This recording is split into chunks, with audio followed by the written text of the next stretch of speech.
Hi there! Tasmania's had many strange railways across our history. From a tramway powered by convicts to a railway so steep it needed a third rail, you might think you've seen it all. But in this video we'll look at 4 very weird lines, all of which serve the same purpose. These are the 4 wharf branch lines formerly running to the ports of major towns and cities in our state. In this video we'll discuss the lines in Launceston, Hobart, Latrobe and Ulverstone, looking at their history, services and what remains. Hi, I'm Jess. I run the YouTube channel Tasmanian, and in this video we're going back in time to Tasmania's forgotten wharf railways. We're going to go through this line by line in chronological order. There'll be timestamps for each line in the description if you're here for one specifically. Feel free to watch through the full video for your entertainment. Alright, our first line is perhaps the most interesting. The Launceston Wharf line's life began in 1872 when the Tasmanian Mainline Railway Company gained permission to construct a wharf near Lindsay Street and a connecting railway. These were constructed in haste for shipping and construction materials for the then under construction line to Hobart. However, following the completion of this line, traffic reduced massively. Despite this, the line saw intermittent usage, especially after the Tasmanian Government Railways took over the line, used it for shipment of dual-gauge railways for expansions of the narrow-gauge network to Deloraine. By 1887, the line was in a dilapidated state and traffic ceased. But our story does not end here. In 1895, the line was reopened and substantially extended to Tamar Street. A siding to the Tasmanian produce yards was built in 1903, but the next major change came in 1916, when the lines were extended all the way to the newly constructed King's Wharf on Kanamaluka River Tamar. Once this extension opened, the boat train service commenced, where trains would make Bass Strait steamers at the wharf and carry them to the regions or the south, which ran until 1947. In 1924, a short extension brought the line to Rapson's Tyre Works and the tram terminus at King's Wharf. The Launceston Municipal Tramway service to the wharf was a constant barrier to higher patronage on the line. The last major extension came in 1927, when the line was extended half a mile to the Vacuum Oil Company's yards, later known as Mobile. Finally, in 1965, the line was extended a short distance to the Ammonium Holding. There were also many sidings opened and closed throughout the years to serve industrial locations. Around the cessation of passenger service in the 1970s, traffic began to decrease considerably on the line. The railways tried to keep the line going, but by the mid-1980s there was on average 1 train a month on the line at best. On the 15th of June 1987, the Launceston Wharf line closed, being both the first to open and the last to close of the wharf lines in Tasmania. The embankment of the line remains. Until very recently, some rails are visible in King's Wharf Road. However, it appears these may have been removed this year, per this Google Street View imagery. Alright, onto our second wharf line. This one is one hell of a story, so certainly stay tuned. This section covers the Latrobe Wharf line. Lines? How are there multiple? This town doesn't even have a port. Alright, well this story begins back in the 1860s. The newly formed Mersey-Deloraine Tramway Company was planning their railway between Latrobe and Deloraine, and wished for their line to terminate the yet unconstructed port at Latrobe. This simple extension idea saw the company split for years, and delayed their line to the point the company went bankrupt. The line was never complete and the government took over the assets for literally the price of a Lego set. Early Tasmanian rail history. Anyways, returning to the wharf line, in the late 1880s construction was undergoing for an extension of the western line from Deloraine to Formby, passing through Latrobe. In 1886, as part of this, a short branch line was built, serving the Bells Parade area, and where Mackay and his coal pier were located. Somehow, this line was not built to the Mersey River as expected, and the manager of the Tasmanian Government Railways, Frederick Back, criticised the railway as political pork barrelling on an unnecessary project.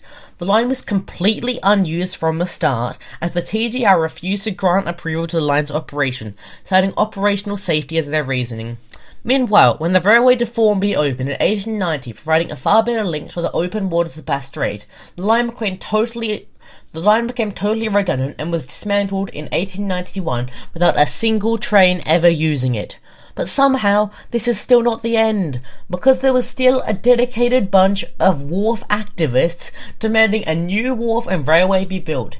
In 1889, they managed to sneak their funding into the Public Works Bill in Parliament, but their funding was removed by the Legislative Council for being a worthless piece of shit. Anyways, in 1892, the wharf activists made a compromise where they built a horse-drawn tramway to their new fancy wharf.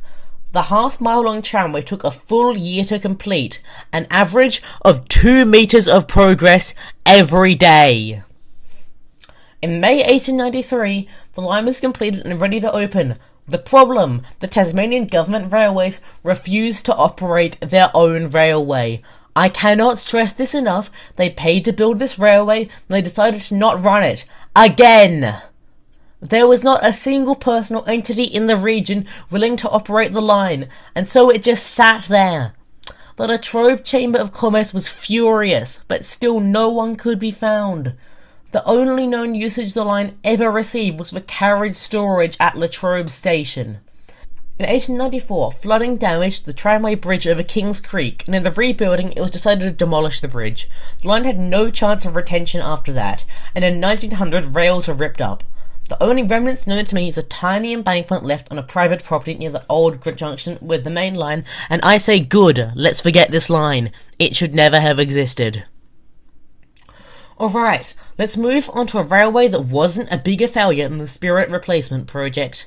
The Hobart Wharf lines were a set of bronze lines on the Constitution Dock and the surrounding piers in the Hobart City. The first section opened in 1914, when the line to Ocean Pier opened. I cannot locate the exact location of the line, so we have to choose to leave it unmarked on this map. In 1921, the line was extended to King's Pier, crossing Victoria Dock and a swing bridge. Yet again, the line was extended in 1934 to reach the Elizabeth Street Pier, crossing Constitution Dock and a second swing bridge. The line might have been the only railway fully in mixed traffic with vehicles in Tasmania.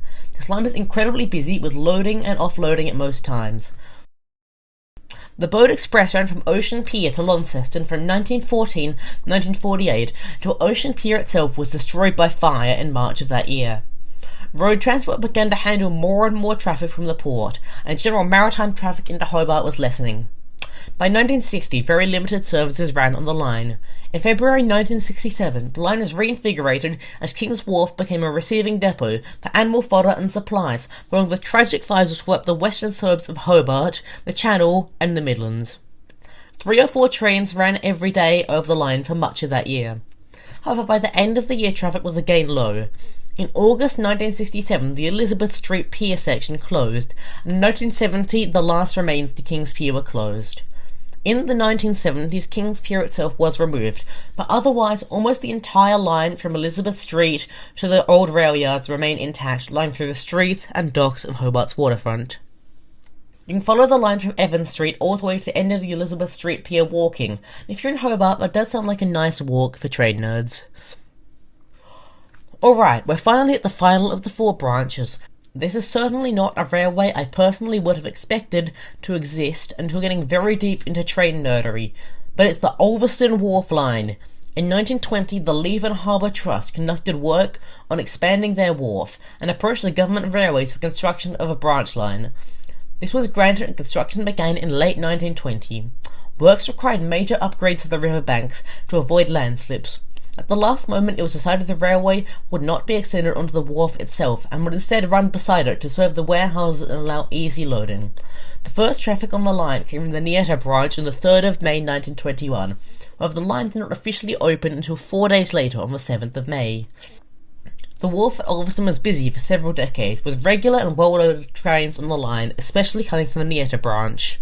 By the 1950s, the line became one of the first in the state to be worked entirely by diesel shunting locomotives, but traffic began to decline. Traffic from the Nieta branch ceased in 1954, and the line was limited to serving local traffic from Ulverstone, including a lot from the Dupel factory on the old Nieta line. In the 1960s, the only boats docking in Ulverstone were services from the Bass Strait Islands. The larger ports at Devonport and Burnie had largely removed the need for the wharf at Ulverstone, and the railway closed along most operations on the 9th of December 1964, being ripped up shortly after. There is almost nothing left of the line today, but a few oddly shaped properties near the old junction show where it once ran. Alright, we're almost at the end of the video. But first, before you leave, here's some honourable mentions of other railways that went to wharfs so you don't shout at me in the comments about them. At both Devonport and Burnie, sidings ran to the wharf, in Burnie's case until quite recently. The Mount Lyell Railway ran from the wharves at Strahan and Regatta to Queenstown and still remains of the West Coast Wilderness Railway. The North Mount Lyell Railway and Strahan to Zeehan Railways both terminated at ports, as did the short Stanley Wharf extension of the Stanley to Trewetta Railway. The Bell Bay Railway terminated at the port of Bell Bay up until 2016, being the primary traffic source for the line for almost 50 years. There were also many tramways which served wharfs, most notably the Pelican Point, Marrawa, Wheelangta, Ceuta, and Forrester tramways. Well, this brings me to the end of this video. If you enjoyed hearing about this, join my Discord server to stay up to date with videos, history, and news from literally to Tasmania. Thank you very much for watching this video, and I'll see you next time on Tasmanian.